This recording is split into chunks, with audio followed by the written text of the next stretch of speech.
suis une sorcière, Sen. Quel effet ça fait? Je sens que t'as envie d'aller à Poudlard.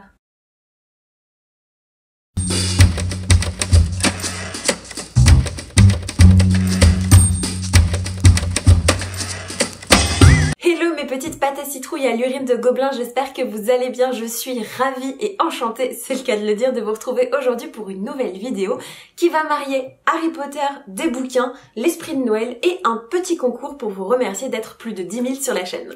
On s'y colle? Je ne vous ferai pas l'affront de vous rappeler comment fonctionne un tag. Aujourd'hui, on a 10 questions qui vont mélanger des sorts de l'univers de Harry Potter avec un bouquin. Et on commence sans plus attendre avec la première question qui n'est nulle autre que Expecto Patronum, et pour cette question je dois vous présenter un livre qui est lié à mon enfance et auquel je rattache énormément de bons souvenirs de lecture. Bon, et bien évidemment je vous vois venir, mais Harry Potter est une réponse interdite dans toutes les questions de ce tag, sinon c'est de la triche. Ah oui, forcément. Du coup, privée de ce joker pour le moins précieux, je me suis tournée vers une série que j'ai découverte quand j'étais en 5e. Imaginez-moi en Suisse, dans la petite campagne verdoyante avec une grande amie à moi qui m'avait recommandé une série avec des sorcières qui mettaient en scène un univers magique hyper charmant, hyper intriguant et très visuel, et vous obtenez cette petite chose qui n'est nulle autre que Le secret de Tante Eudoxie. C'est écrit par Éric Boisset et c'est le premier tome de la trilogie Les Charmettes, et je ne me souviens plus exactement de l'intrigue de l'histoire. Tout ce que je sais, c'était que c'était des amies sorcières qui vont du coup être un petit peu chapeautées par la tante de l'une d'entre elles pour faire leur apprentissage en tant que sorcière.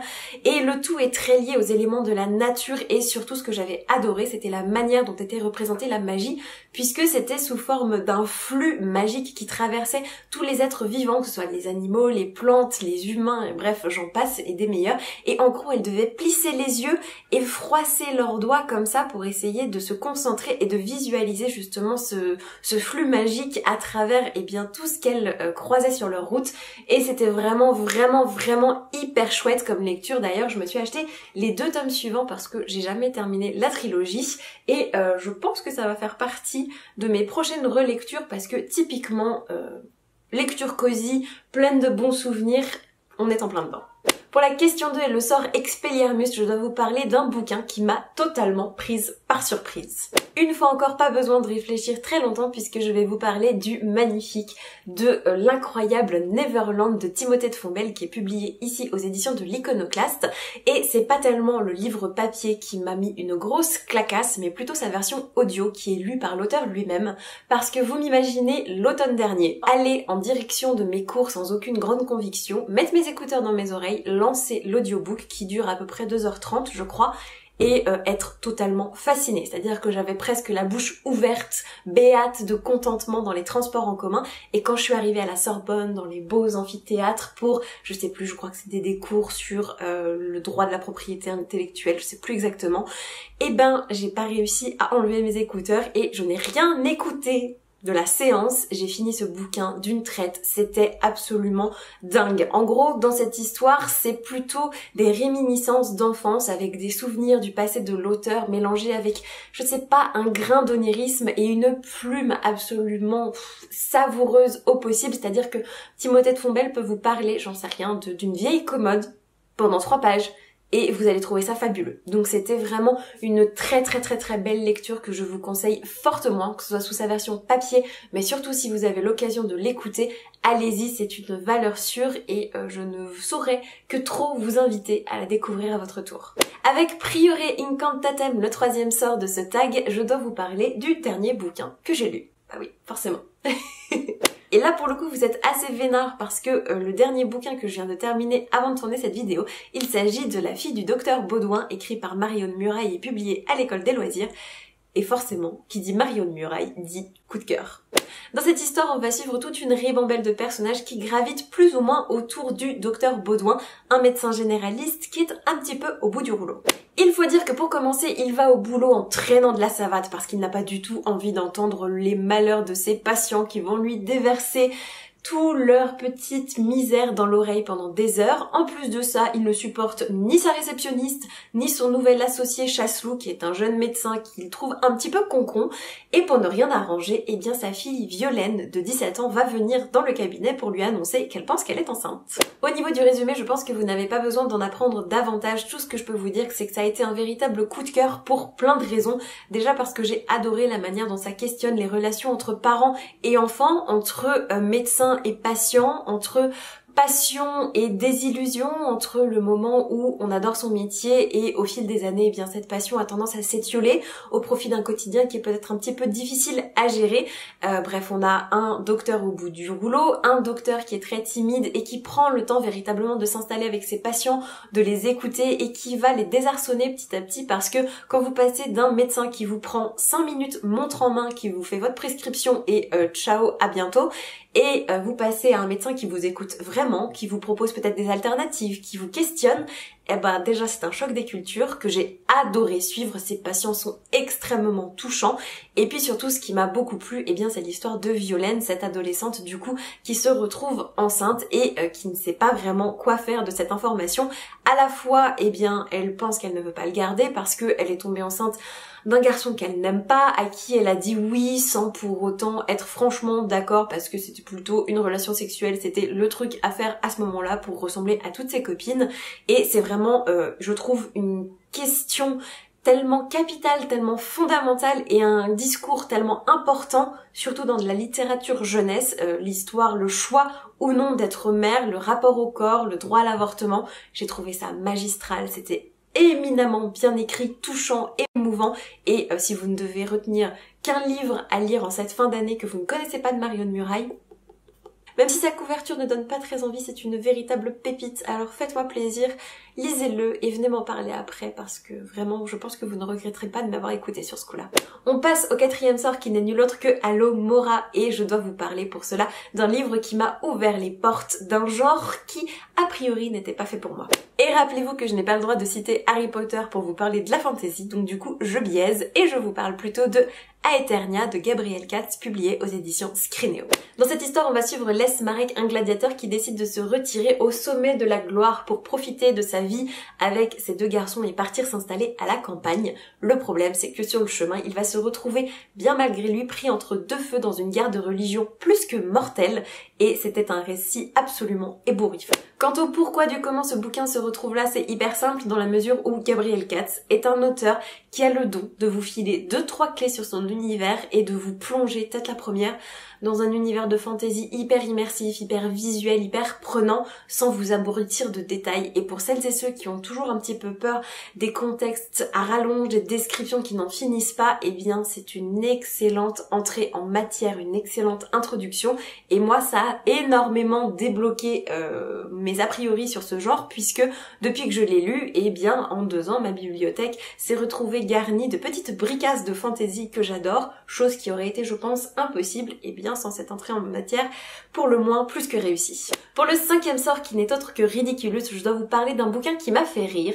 Et si vous cherchez quelqu'un de bon public niveau humour dans les livres, clairement, il ne faut pas toquer à cette porte, et pourtant, je n'ai pas du tout hésité, puisque je vais vous parler d'un bouquin qui à chaque fois me fait glousser comme pas possible, à savoir la saga Le journal intime de Cléopâtre Wellington, écrit par Digly et publié aux éditions Michel Lafon. Dans cette histoire, on va suivre Cléopâtre Wellington, une adolescente dont les parents sont divorcés, dont la petite sœur a clairement un pet au casque, et qui a un humour décapant au possible, une personnalité bien trempée, des réparties, mais alors de la mort qui tue. Et la première scène de cette saga, eh bien, s'ouvre sur Cléopâtre en train de googler poil de téton sur internet. Je pense que cette information vous donne un petit peu la tonalité de cette histoire qui est éminemment truculente, avec des scènes hilarantes, des dialogues bien sentis, des tournures de phrases absolument mémorables, des anecdotes qui sentent clairement le vécu. Moi j'ai hurlé de rire à certains passages, y compris dans le métro, les gens me regardaient bizarrement, mais je n'ai aucun scrupule et ça me rappelle énormément les Georgia Nicholson de Louise Renison que je lisais quand j'étais ado, mais en version plus féministe, plus actuelle, aussi francisée. Bref, c'est un pur régal. Si vous ne savez pas quoi offrir à Noël pour vous payer une bonne tranche de rire ou que vous voulez faire rire quelqu'un, c'est une valeur sûre à glisser sous le sapin. Et si jamais vous trouvez que cet avis est un petit peu expéditif et que vous voulez en savoir plus, pas de panique, je vous prépare une petite vidéo exclusivement consacrée aux 3 premiers tomes de la série, donc restez connectés, ça va pas tarder à arriver sur la chaîne. Avec Sonorus, le 6e sortilège de cette vidéo, je dois vous parler d'un livre dont, à mon sens, tout le monde devrait avoir entendu parler au moins une fois dans sa vie. Et là, on change radicalement de genre avec le merveilleux Antigone de Jean Anouilh, qui est ma pièce de théâtre favorite de tous les temps, que je trouve extraordinairement bien écrite, touchante, intemporelle. Si jamais vous ne l'avez pas lu, je vous la conseille, mais alors de tout cœur. C'est tellement touchant, prenant. Vous avez une héroïne qui est prête à tout pour aller jusqu'au bout de ce qu'elle croit être juste. Et en plus, je vous ne cache pas qu'au collège, quand je l'ai découverte, j'ai eu la chance de voir mon passage, mon monologue préféré interprété par une nana qui avait un talent dingue et qui a fait chialer toute la 4e Goethe. Parce que oui, j'étais dans une classe qui portait des noms d'écrivains et j'étais en 4e Goethe, hein, voilà. Et elle a tellement interprété ça avec génie que tout le monde, je vous dis tout le monde, était en chialade pour vous montrer à quel point ce texte est puissant et beau. Et si vous ne le connaissez pas, eh bien vous n'avez aucune excuse pour ne pas vous lancer. Et là, je me rends compte que je suis partie du principe que comme c'est un classique, tout le monde savait plus ou moins de quoi est-ce que on parle dans cette histoire. Mais dans le doute, eh bien, Antigone, c'est la fille de Oedipe, un roi maudit, qui ne va avoir de cesse dans cette histoire de vouloir offrir à son frère décédé une sépulture décente, puisque il a fait une connerie, je sais plus exactement laquelle, et pour se venger, eh bien, on l'a laissé à pourrir au soleil, à être bouffé par les corbeaux, et forcément, dans la mythologie grecque, eh bien, c'est une façon de traiter les morts absolument horrible, et elle ne va avoir de cesse de vouloir se rendre sur les lieux où repose la dépouille de son frère, et bien pour l'enterrer. Et ça pourrait bien foutre le bordel dans des histoires de mariage, de gestion de royaume, je ne vous en dis pas plus, mais c'est bouleversant. C'est très court, donc si vous avez peur de vous lancer, n'ayez crainte, au pire vous passerez une demi-heure de souffrance, mais c'est impossible, ce texte est trop beau pour que vous ne l'aimiez pas. Ok, alors avec la question 7 et le sortilège d'oubliette, on va attaquer un point très sensible puisque je dois vous parler d'un livre ou bien d'un spoiler que j'aurais préféré oublier avoir lu, et là vous avez tout un panel d'interprétations qui s'offre à vous, et moi j'ai décidé de vous parler d'une saga que j'aimais d'un amour inconditionnel pendant les 2 premiers volumes et dont la suite et fin m'a tellement déçue que finalement je préférerais oublier mon amour pour les premiers tomes pour ne pas connaître cette déchirure d'avoir détesté la suite. Et je pense que vous sentez, à ma mine de plus en plus déconfite et à mon ton qui se fait de moins en moins assuré, que on va mettre les pieds dans le plat et que ça va faire mal. Oui, devant vous, aujourd'hui, j'ose vous dire que je préférerais oublier mon amour inconditionnel pour le tome 1 et 2 de La Passe Miroir de Christelle Dabos, publié aux éditions Gallimard Jeunesse. Alors avant que vous m'offriez les pires noms d'oiseaux, que vous jetiez des cailloux devant votre ordinateur, etc., rassurez-vous, déjà je ne vais pas spoiler, et ensuite laissez-moi juste me justifier en vous disant que vous connaissez mon amour pour le tome 1, Les fiancés de l'hiver, et pour le tome 2, Les disparus du clair de lune, qui ont été une révélation, des moments de lecture absolument incroyables, qui m'ont accompagnée pendant des années, que j'ai conseillé à outrance à tous mes proches. J'ai contaminé ma mère, ma meilleure amie, j'ai contaminé des collègues, enfin bon bref, j'ai été la première à défendre bec et ongle cette série, ces personnages, cet univers. Et malheureusement, je vous en avais parlé d'ailleurs dans ma vidéo sur mes opinions impopulaires, que je vous mettrai quelque part dans le petit si ça vous intéresse, que le tome 3 m'avait éminemment déçue pour plein de raisons et que je n'étayerai pas ici parce que j'ai pas envie de spoiler. Et en fait, vous n'êtes pas sans savoir que le 4e tome est sorti très récemment, que je l'ai terminé, et malheureusement, là où j'avais été très déçue par le 3e tome et où j'espérais que la fin rattraperait l'ensemble, ça n'a pas été le cas. Le 4e tome a été encore plus décevant que le tome 3 parce que je l'ai trouvé très long. Je l'ai trouvé très bordélique, je l'ai trouvé brouillon, je l'ai trouvé inabouti, j'ai trouvé que certains personnages passaient totalement à la trappe. Voilà, je ne l'ai pas trouvé à mon goût, j'en suis la première désolée, je me suis ennuyée, j'ai lu d'autres livres entre-temps, c'est vous dire à quel point j'étais pas captivée, et du coup ça me fend tellement le cœur que je préférais oublier que j'ai adoré les 2 premiers tomes, parce que du coup je me retrouve avec une saga coupée en 2, avec 2 tomes coup de cœur et 2 tomes hyper décevants. Donc voilà, je préférerais qu'on m'oubliette, et comme ça, eh bien, je pourrais passer à autre chose. La nana organise une vidéo autour de Harry Potter parce que c'est assez fédérateur, que c'est pour passer un beau moment avant les fêtes, et en plus pour organiser un concours pour fêter les 10 000 abonnés, et elle va se retrouver avec personne sur sa chaîne à cause, eh bien, de ce qu'elle vient de dire. Elle n'a rien compris au film. Bon, je vous propose que vous mettiez quelques coups de sablier à votre retourneur de temps et que vous me pardonniez en accéléré, qu'on passe à la question 8 et au sortilège de l'Imperium avec un livre qu'on m'a forcé à lire pour les cours. Je pense que vous n'êtes pas sans savoir que j'ai fait un bac L et une licence de lettres modernes, donc forcément des bouquins. Il y en a toute une tripotée, toute une pelletée qu'on m'a forcé à lire, parfois à la truelle.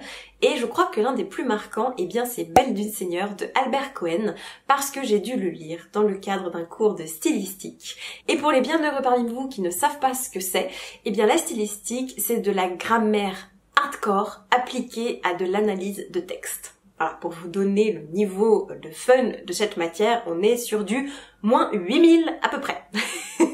Et si je m'emporte autant sur ce bouquin, c'est parce que j'ai été véritablement traumatisée par le personnage de Madame Deum, qui est dépeinte comme une fausse nouvelle bourgeoise aristocrate qui se donne des airs horribles, avec un accent insupportable que j'entendais même quand je refermais le bouquin. Et ce personnage agaçant a engendré un personnage tout aussi insupportable qui est Adrien Deum, le mari de notre héroïne principale, qui n'a aucune personnalité, qui n'a aucun amour propre, aucune saveur, aucune texture, le pauvre, il se fait marcher dessus, il est invisible, il est transparent et pourtant il est pénible.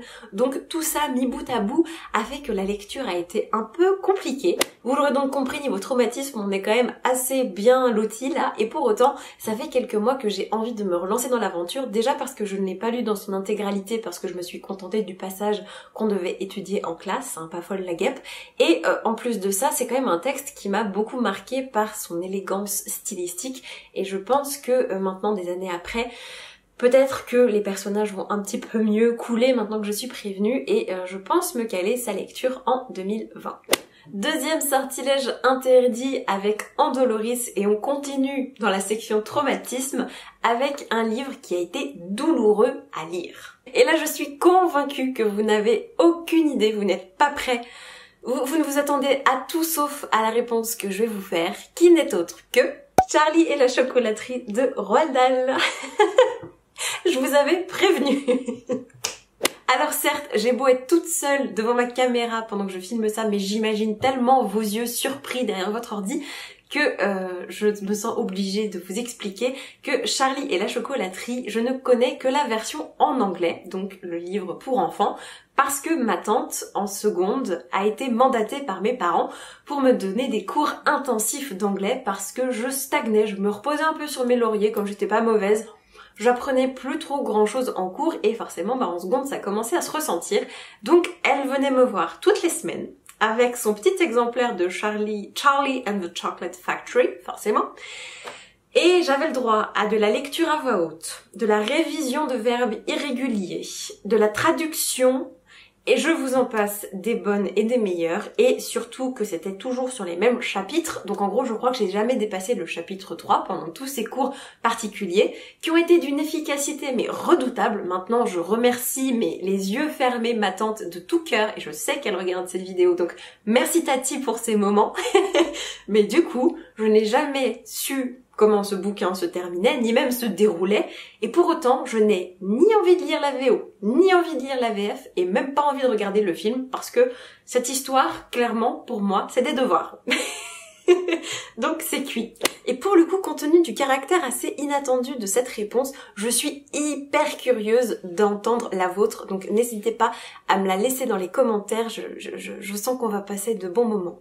Et on arrive enfin à la question 10 avec le dernier sortilège impardonnable qui n'est nul autre que Avada Kedavra, et je dois vous parler d'un livre que je pourrais détruire. Et je trouve que c'est la question la plus difficile et la plus douloureuse de Stack parce que c'est hyper violent de détruire un bouquin parce qu'il y a toujours un auteur, une autrice, une équipe éditoriale derrière, donc il n'y a aucun livre fondamentalement sur Terre que je voudrais voir détruit de A à Z et de manière éternelle, mais s'il faut choisir, je pense que j'opterais pour On a chopé la puberté, qui est censé être un guide, un manuel pour aider les jeunes filles de 9 à 12 ans, je crois, et bien à affronter la puberté, qui est sorti il y a 2 ans, je crois, et dont j'ai parlé en long, en large et en travers sur la chaîne dans une vidéo qui dure 17 minutes, donc si ça vous intéresse, je vous la mettrai dans le petit i, et que je trouve personnellement très dérangeant parce que hyper rétrograde, hyper culpabilisant et qui prône quand même quelques paquets d'âneries comme conseil. Donc vraiment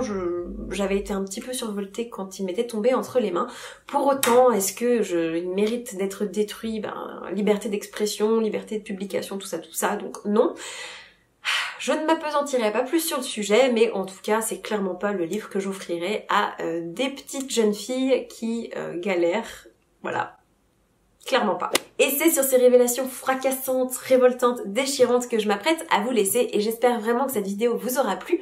Mais avant ça, chose promise, chose due, je vous avais parlé d'un petit concours pour fêter les 10 000 abonnés sur la chaîne et parce que je tiens absolument à vous remercier de votre gentillesse, de votre présence, de votre réactivité, de votre bienveillance depuis plus de 2 ans, eh bien, je vous propose aujourd'hui, à l'occasion des fêtes de Noël, de remporter le tome de Harry Potter illustré par J.K. de votre choix. Donc comme vous le savez, à l'heure actuelle, il y en a 4 qui ont été publiés, donc je vous propose de remporter soit Harry Potter à l'école des sorciers, Harry Potter et la chambre des secrets, Harry Potter et le prisonnier d'Azkaban, ou l'énormissime Harry Potter et la coupe de feu qui vient tout juste de sortir.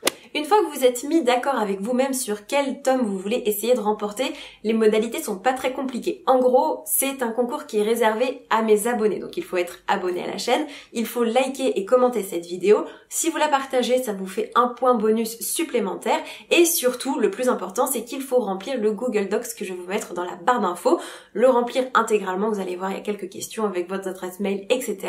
Et le tirage au sort aura lieu, eh bien, à partir d'aujourd'hui jusqu'au lundi de la semaine suivante minuit, donc ça vous laisse une semaine pour participer. Ensuite je clôture le tout, je tire au sort et le ou la gagnante eh bien devrait pouvoir recevoir le tome de son choix directement à la maison juste avant Noël. C'est pas beau ça?